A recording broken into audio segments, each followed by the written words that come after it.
Hello from California. Victor and I are back here in California and we're actually now at Catalina Island. We went offshore with Fin Fetish Charters the other day and Victor caught, what'd you catch? My first ever Pacific bluefin. A big old bluefin tuna, and we actually got to enjoy it and eat some of it, and then we came here to Catalina Island. So today we are leopard shark fishing. We are at Cat Harbor with our friends Dylan and Adam, who were in our videos from last time we were here in California. They invited us back for a bluefin mission and then to also come to Catalina Island. We did the bluefin, now we're trying for leopard sharks, so wish us luck. Okay, you're good. Ready? Yep. Alright, well, I just got picked up. I cast it out after Victor did. Another chunk of mackerel. Here we go. This is real. He let go, Brook. Drop it back, drop it back. He let go. No, he's there. Oh, he is? Yeah, he is. I don't know what I'm talking about. Woo! There it is. It's funny because we have not shark fished off the beach in like forever, right, Vic? And here we are on Catalina Island, literally catching probably one of the coolest looking sharks. They're gorgeous. Feels like we're in Greece or somewhere, Italy. I mean, look at the background. We're standing on a beach that's just straight rocks, like no sand, with cliffs behind us. Beautiful crystal clear water. Catching bucket list sharks here. Pretty awesome, I would say. I'm gonna, yes, baby. Wrangling some leopards out here. These things fight so well for the size. They rip drag. I'd say it's one of the coolest places to ever catch a fish too, isn't it? Oh yeah. Oh, you got a good one too, Brook.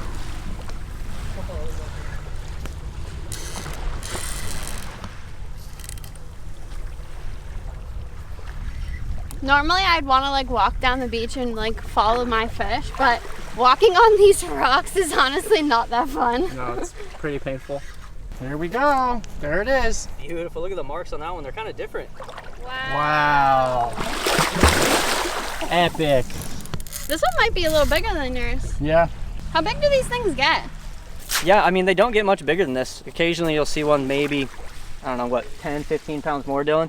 Yeah, I mean, I would say like a record is probably 40, 50 pounds, and these are what, 20, 25 pounds? So these are big ones. These are good ones. I've never caught small ones here. They're all this size or slightly even bigger. Never see the small ones right here. So, pretty cool.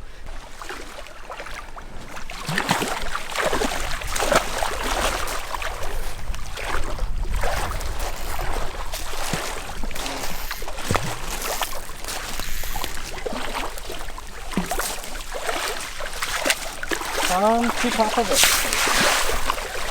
I think yours has even got lighter colors. Yours is prettier. It does have lighter colors. Okay, so we're just gonna get him on the shore real quick, just so he kind of calms down, and that way Brookie can get a photo. We're gonna get the hook out. All right, well, just snapped a quick pic. So we're gonna revive it a little bit here. All right, guys, so we tried doing this last night, and we didn't get any bites all night long. Literally have been on the beach for not even 30 minutes. Landed 2 of them. One, the hook pulled on another, but absolutely beautiful fish. As you can see, she's like basically ready to go. Didn't beat her up at all. And this is one of those sharks that doesn't have to be constantly moving. Yeah, this is what I would consider close to like a nurse shark. A nurse shark on our coast, where they kind of just like hang out on bottom and then just roam around and feed. Probably mostly on bottom, right, guys? Yep. Mm-hmm. I guess I don't know too much about a leopard shark. Yeah, that's a good comparison. They do get a little more aggressive than a nurse shark. People catch them on artificial lures. Really? Also, yeah. But they said that this is like a trophy one. Like this is a nice size one, and catching it off the beach is absolutely epic. In the daytime too. In the daytime, yeah. So where we are right now is called Cat Harbor, which is like the backside of where we have been staying off Catalina Island. And we just basically walked over here. It's probably like 3/4 of a mile walk between both sides of the island. We're gonna let her go. You ready? I'm ready. Watch out, right Vic. into my feet. Nice.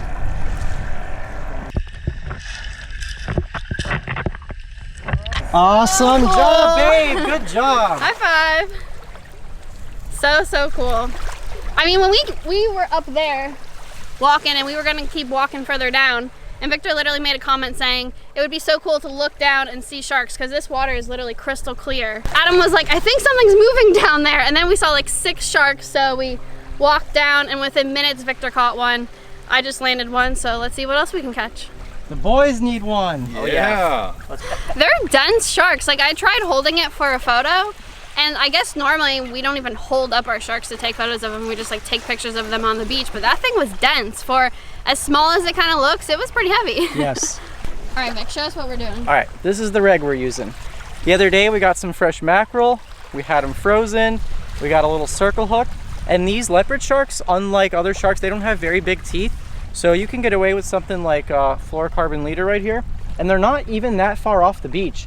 Occasionally we'll see them, you just see like a really dark silhouette, and it's the coolest thing. We've seen like 6 swimming at one time, and I kind of just cast it out, I don't know, like 40 feet.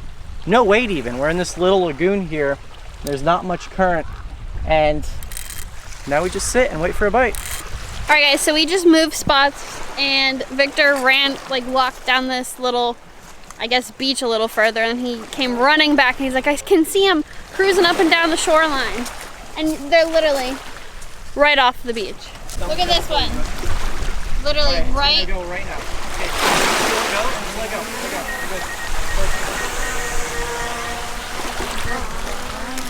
Literally right there, right on the beach.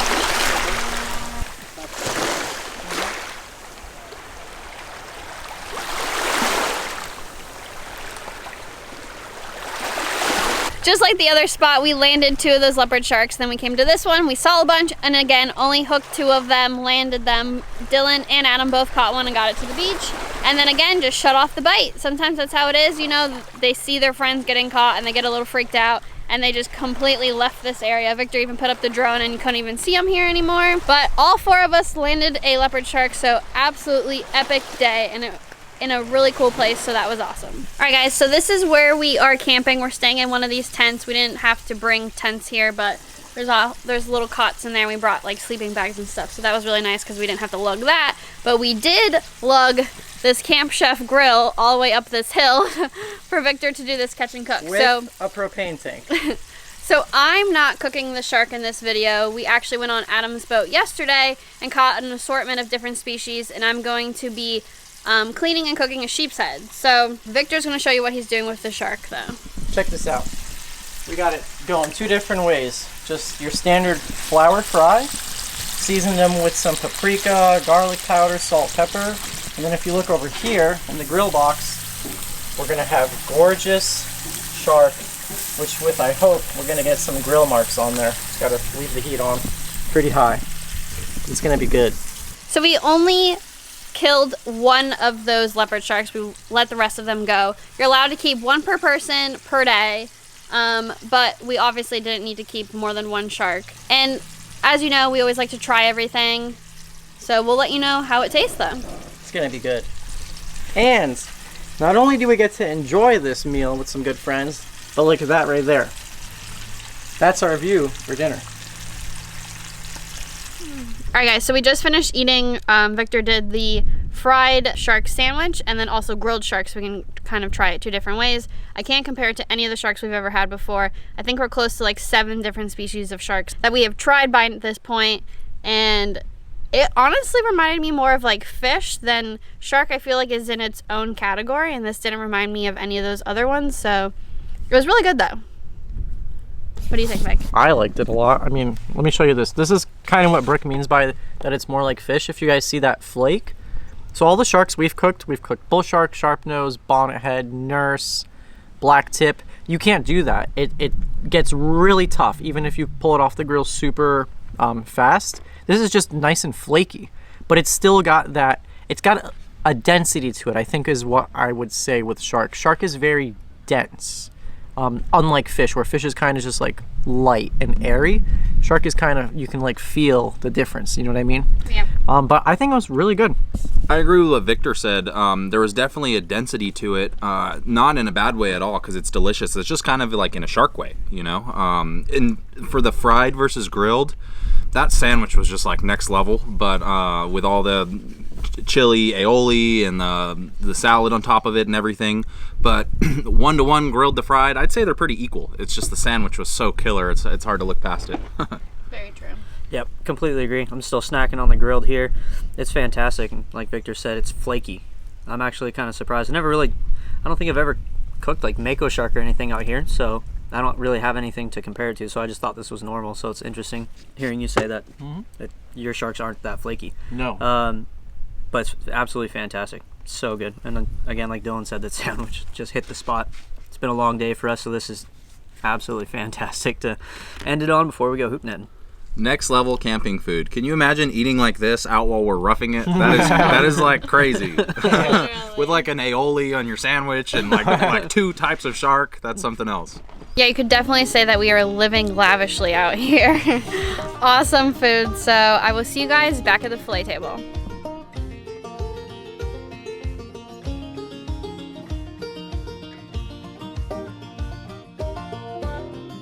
So we had this dropper loop rod set out just on the bottom the whole time. I was about to wind it up because it was at a weird angle and there's some head shaking on the other end. So let's see what kind of critter we got. It feels kind of nice. Oh, it's sheephead. Is it? Some kind of sheephead, male sheephead. Oh, no, no, Go, go, go! Sea line. Oh, dude, that's a nice one. Wow! Good job, Adam. All right, Nice look at him. guys. Little male sheephead right there. Very good. On the live sardine on the reverse dropper loop rig. We were hoping more for like a halibut or something, but that's a great consolation prize. Alright guys, so we are back from Catalina Island and I'm going to flay up this sheephead like I had told you that Dylan caught. And we actually have a species called sheep's head on our coast as well. Looks kind of nothing like this.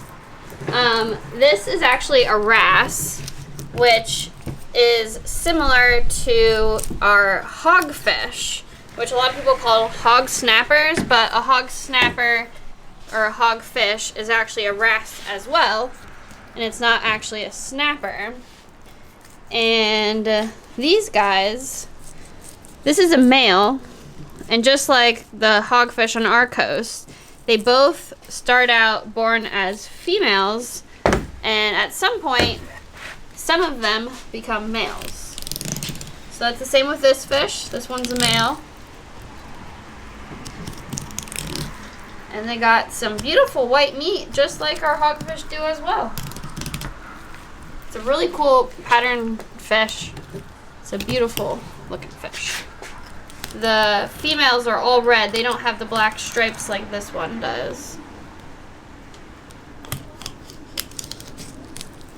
There's like no bloodline in this fish. No. We did bleed it when we caught it. Damn, Brook, you're a sniper on the knife. Look at that. Watch out, SoCal boys. Dude, that's insane. I gotta do Dylan's fish justice. Great job. Wow. Not bad, huh? No, she killed it. I couldn't do a sheephead like that. Hey, it's kind of a notorious fish for being difficult because of the big ribs and stuff. So great job. Wow. Thank you. Knife that I'm using is a Dexter 6-inch curved boning knife, and you guys can save 20% with my code Brook20 on dexteroutdoors.com. I'll have a link in the description for that. So let's just skin this up. So I'm actually going to switch knives here. I prefer a longer, more flexible knife to skin fish versus that like short, stiff, curved knife. And this is an 8-inch flexible Dexter knife.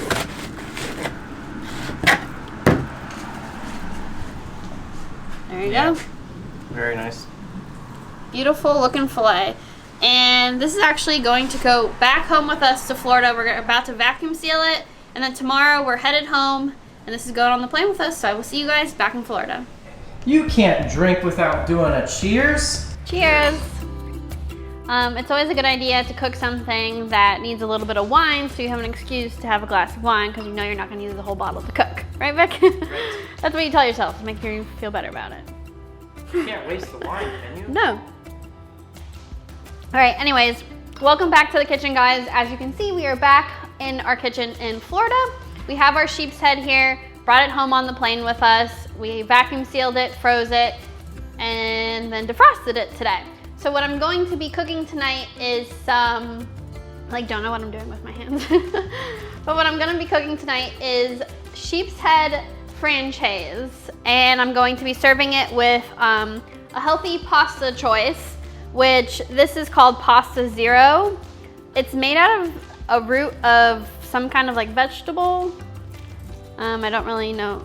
The root of konjac plant. Victor and I recently discovered this year, and it's a healthy option. Kind of tastes like already cooked pasta. You're basically just heating it up when you cook it.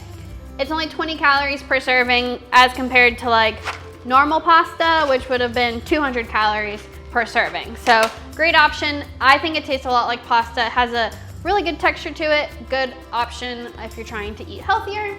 And then also serving it with some broccolini. I'm not sure what the difference is. Okay, so let's start with our fish. We're gonna season it just with some salt, some pepper, and some garlic powder. Then gonna flip it over and do the same thing. And this is half of that fish. So it's just Victor and I for dinner tonight. So I didn't think I needed the entire fish. So this is just one half. Next thing we're doing is we're going to cover these in flour. Whoa.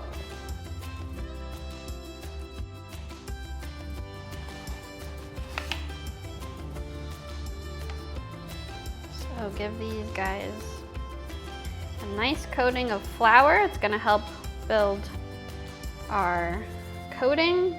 And then we're going to give them an egg wash just before we put them in the pan. All right, so I'm taking my floured fish and putting it in this egg wash. And then gonna go straight into this pan that has some olive oil that's on medium heat. So this egg on the outside is gonna give it this nice, beautiful, crispy coating.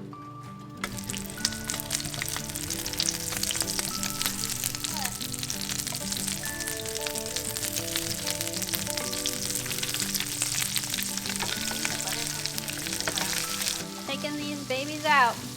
Look at that.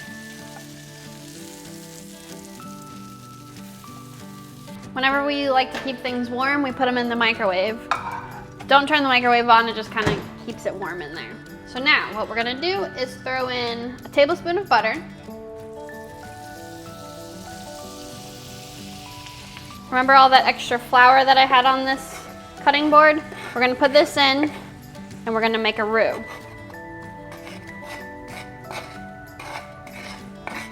So we're gonna cook this till we get out that raw flour taste.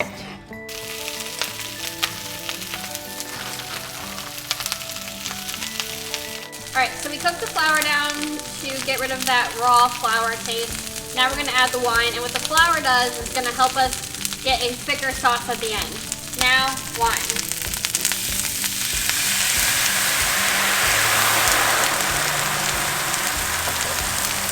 Gonna add a little chicken stock.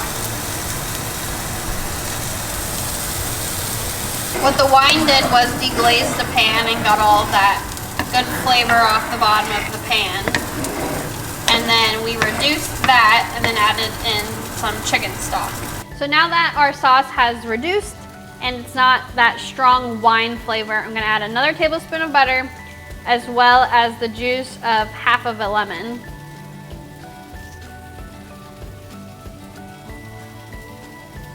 Make sure you don't leave any seeds in there. Now for the Pasta Zero, what I did was when I took it out of the package, it kind of has this strong earthy smell to it. So you rinse it out and I'm gonna put it straight into the sauce. So it's straight from the bag rinsed it till I got rid of that smell, and then I'm putting it in here. And I found this stuff in the produce section of my Publix where like the tofu and that kind of stuff is. So basically I'm just gonna heat this through in our sauce. Okay, there's that. Basically just sauteed the broccoli with some olive oil, salt, pepper, and garlic powder. And there's our fish.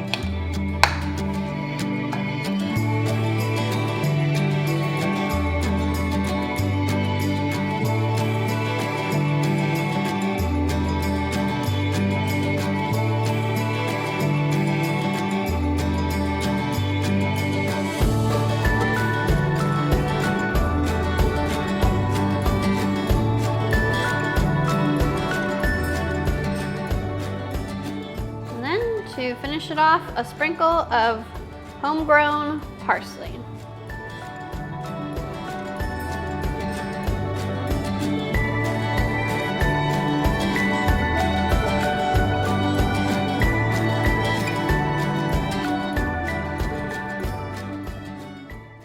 Oh man. It's a very flaky, just like light fish. It's an incredible fish is what it is. I really like the sauce, especially on the pasta. You did very good. You guys got to try these noodles because they are fantastic. I'm pretty sure they're very low carb. They don't have very many calories. They're super fun to eat. It kind of reminds me of like udon noodles or like a thick ramen noodle. Full of flavor. Lacking in calories, but full of flavor. Very good. I've been wanting to make this for my family one day to see what they would think and not even like tell them. I think you could trick them for sure. But now they're gonna, my mom and my dad watch all of my videos. They're gonna see this. My brothers, though, I know they don't really watch the videos, so they won't know. But wouldn't that be interesting? It would. It's just such a good fish. I honestly wish you made the whole thing. I could have totally eaten half of it by There's myself. another piece. No, I mean like, but the entire fish. I think we could have eaten it. Well, we can make that tomorrow. Huge thank you to Adam and Dylan for inviting us on this trip to Catalina Island. It is a very, very neat place. If you're into camping or hiking or just going to visit new places, you could literally just go there for the day, take the ferry over. It is a very, very neat place. I really enjoyed it and we had a lot of fun. Caught some cool fish there. Again, also thank you to Dylan for letting me take home his sheep's head or sheephead. They don't call it sheep's head. No. It was an amazing trip. The whole Catalina Island experience in itself was just, even without the fishing, it was just such a cool place to see. And like Brook said, I mean, it's this massive island just off the coast and there's so much to do there. Camping, snorkeling, lobster diving. The fishing is world class and it was just an all around cool trip. So, as always, thank you guys so much for watching. I hope you enjoyed and I will see you in the next video.